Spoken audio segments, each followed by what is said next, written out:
విద్యాభ్యాసంలో ఉన్నప్పుడు మీరు ఏమన్నా విద్యార్థి సంఘాల్లో ఏమైనా ఉన్నారు? ఉన్నాను. అప్పుడు నేను మెడికల్ కాలేజీలో వెళ్ళినప్పుడు స్టూడెంట్స్ రిప్రజెంటేటివ్గా ఒక మారు ఎన్నికైనాను. హౌస్ సర్జన్గా ఉన్నప్పుడు హౌస్ సర్జన్ జనరల్ సెక్రటరీగా కూడా ఉన్నాను. మెడికల్ మీరు వైద్య విద్యను ఎక్కడ అభ్యసించారు సార్? కర్నూలు. కర్నూలు అంటే మళ్ళీ మెడిసిన్ పూర్తయిన తర్వాత మీరు డాక్టర్గా ప్రాక్టీస్ చేశారు? ప్రాక్టీస్ చేశా. 5 సంవత్సరాలు ప్రాక్టీస్ చేశా. ప్రాక్టీస్ చేస్తున్నప్పుడే సమితి అంజయ్ గారు సమయంలో సమితి ప్రెసిడెంట్ ఎన్నికలు కావడము, సమితికి నిలబడడం జరిగింది. ఇంకా తర్వాత రాజకీయాల్లోకి వచ్చినాక వైద్య వృత్తి అనేది చేయలేము. వైద్యుడు పేషెంట్ వచ్చేసరికి వైద్యుడు రెడీగా కూర్చొని ఉండాలి. కడుపు నొప్పితో వస్తాడు డాక్టర్ దగ్గరికి, తట్టుగా డాక్టర్ బయటకు వినాడు, వస్తాడు లేవా ఒక అర్ధగంట కూర్చోమంటే కడుపు నొప్పి ఎవడు కూర్చోలేడు, ఇంకో డాక్టర్ దగ్గర.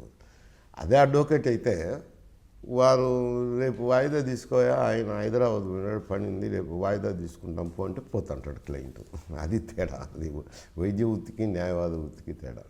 అంటే ఎంతో పట్టుదలతో వైద్య వృత్తిని అభ్యసించుంటారు మీరు. అయితే రాజకీయాల్లోకి రావాలన్న కోరిక ఎందుకు వచ్చింది? ఎవరు మీకు? అంటే నేను రాజకీయ కుటుంబం నుంచి వచ్చినోనే కాబట్టి రాజకీయాల్లోకి రావాలన్నా వద్దా అనేది వేరే సమస్య. అంతా నేనేం ఆలోచన చేయలే, విచక్షణ చేయలే. రాజకీయంగా ఒక గ్రూప్గా ఉన్నాము.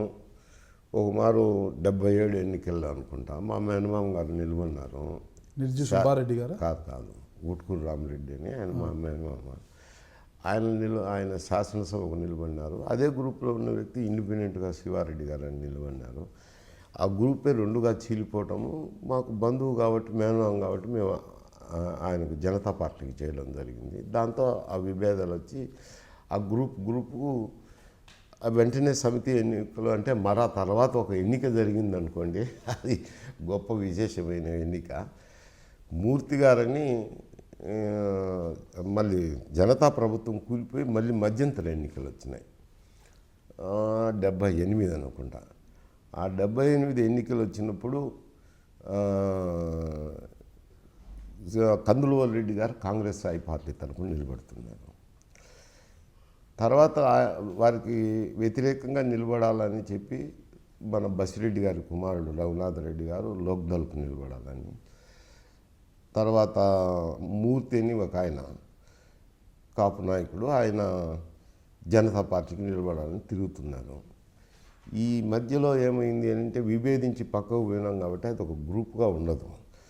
అందరూ సమావేశమై ఎవరు చేయాలా, మనం కందులరెడ్డి గారు చేస్తే శివారెడ్డి గారు అక్కడ ఉన్న వ్యక్తి వియ్యంకుడు కాబట్టి మనకేం బాగుండదు, మనం ఓడిపోయి గెలిచింది వేరే వాళ్ళు చేస్తామన్నప్పుడు రఘునాథ్ రెడ్డి మధ్య మూర్తి మధ్య ఆలోచన చేసి రకరకాల ఆలోచన చేసి, అప్పటికి నేను రాజకీయంగా 34 ఏళ్ళ వయసు నేను అంత ఆలోచన చేసి వాళ్ళే అంత ఆలోచన చేసి సరే మూర్తి అయితే బాగుంటుంది, అయినా పెద్దలు ఉంటారు కదా మాట్లాడుకోకండి అని కడప పంపించారు. మేము కడప పెద్దలతో పోయినప్పుడు అక్కడ కూర్చున్నప్పుడు బద్వేలుకి శాసనసభ్యులుగా ఉండేది అప్పుడు జనతా పార్టీ తరఫున శివరామకృష్ణయ్య గారు. ఆయన ఏదో బెంగళూరు పోవాలని వచ్చినారు. కడపలో వచ్చి ఏమంతా ఇటు వచ్చినారంటే ఇది పరిస్థితి అని చెప్పినారు. అంటే ఉన్నారు కదా అంతా 7-8 మందిని పంపించినారు మాట్లాడుకోండి అని. విలేజెస్లో పెద్దలు ఉంటారు కదా రాజకీయ నాయకులు. అంటే మీరంతా గట్టిగా ఉంటే నేను ఉంటానని ఆయన నిలిచిపోయినాడు, బెంగళూరు కూడా క్యాన్సిల్ చేసుకుని. ఇంత లోపల ఇంకొక ముగ్గురాళ్ళ ఓనర్ ఉండే రామనాథ్ రెడ్డి గారు అని, ఆయన జనతా పార్టీలో శాసనసభ్యులు. ఆయన కూడా అట్టట్టున్నారు. వారికి కందులరెడ్డి గారికి వారికి ఏదో పంచాయతీ ఉన్నది. ఆ పంచాయతీ ఉంటే ఆ పంచాయతీ అయిపోయిందని ఏం మాట్లాడుతున్నాం, పంచాయతీ ఏదో వచ్చినారు, అగ్రిమెంట్ రాసుకున్నారు, అయిపోయిన తర్వాత మేము కూడా జనతా పార్టీ, మీరందరూ ఉంటే మేము ఉంటామన్నారు. అందరం ఒక గ్రూప్ అయ్యి జనతా పార్టీకి డిసైడ్ చేసి మూర్తి గారికి చేయాలనుకున్నాం. ఏదో ఫ్యాగన్లో ఉన్నప్పుడు రాజశేఖర రెడ్డి వాళ్ళ ఫాదర్ వచ్చినారు. అప్పటికి ఆయన గ్రూపు వేరే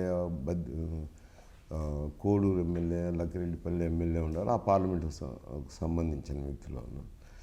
వచ్చి మేము కూడా మీతో చేరుతామన్నారు.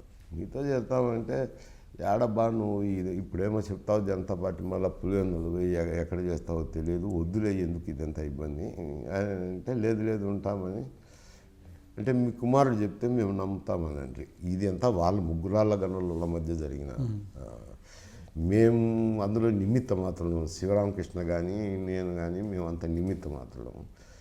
మరి ఏదో మాట్లాడుకుండ్రి ఒకరికో రాములు తీసుకొని అప్పుడు వారు కూడా జనతా పార్టీకే చేసిరి. రెడ్డి కాంగ్రెస్లో ఉన్నారు అనుకుంటా. అప్పుడు రెడ్డి కాంగ్రెస్కి పోవడమో ఏదో ఆ బంధాల్లో ఉన్నారు. అప్పుడు పెద్ద రెడ్డి కాంగ్రెస్ తేడా లేదు కాబట్టి నేను కూడా విశ్లేషించాను. అటు జరిగిన రాజకీయ పరిణామంలో తర్వాత ఈ గ్రూప్ కొంత రాజశేఖర రెడ్డి పెద్ద అనిపించుకున్నారు. గ్రూప్ ఫామ్ అయింది. అయితే ఆ శివరామకృష్ణ, కొండాపురం జమ్మనమూడు శాసనసభ్యులు రామనాథ్ రెడ్డి గారు, మేము కమలాపురంలో కలిసి ఆ గ్రూప్ ఫామ్ అయింది. ఆ గ్రూప్కు మళ్ళీ తర్వాత నాయకుడే ఆయన ఎదిగిపోయినాడు అనుకోండి, అది వేరే సమస్య.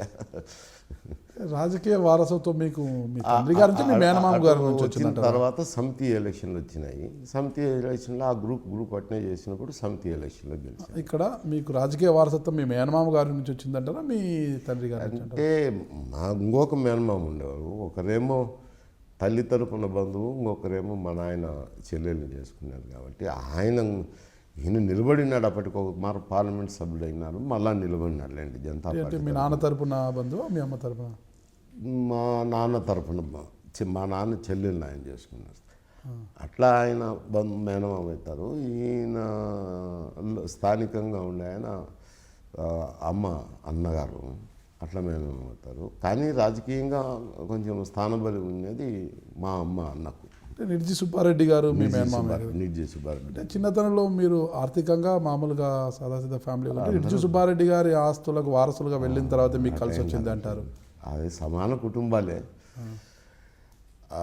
మా అబ్బా మా తాత కాలంలోనే వారి చెల్లెల్ని వీరు చేసుకున్నారు. అదే సమాన కుటుంబాలే. అది ఆస్తి అంటే కలిసి ఉండొచ్చు, ఎందుకంటే ఆయన పిల్లలు లేరు కాబట్టి, మా అన్న కాబట్టి ఆయనకి ఎవరు లేరు వెనక ముందు కూడా. ఆయన భార్య కూడా మా నాయన చెల్లెలు కాబట్టి ఇంకా అది కలిసి వచ్చిండొచ్చు. కానీ దానివల్ల నేను సౌకర్యం ఇప్పుడు పోట్లు సంపాదించేది దాంట్లో. అంటే రాజశేఖర రెడ్డి గారు సీఎం అయినప్పుడు అప్పటికే మీకు విభేదాలు ఉన్నాయంటే మిమ్మల్ని వ్యక్తిగత ఇబ్బంది పెట్టడానికి ఏమన్నా ప్రయత్నించారంటారా? కాదు, నేను తెలుగుదేశం విభేదాలు ఏముంది, కాంగ్రెస్ పార్టీ టీడీపీలో ఉన్నా కూడా కాంగ్రెస్ పార్టీలో ఉన్న విభేదాలు టీడీపీలో ఉన్నారు కానీ ఏదన్నా కాదు. అక్కడ రాజకీయమైన పరిస్థితులు ఉంటాయి.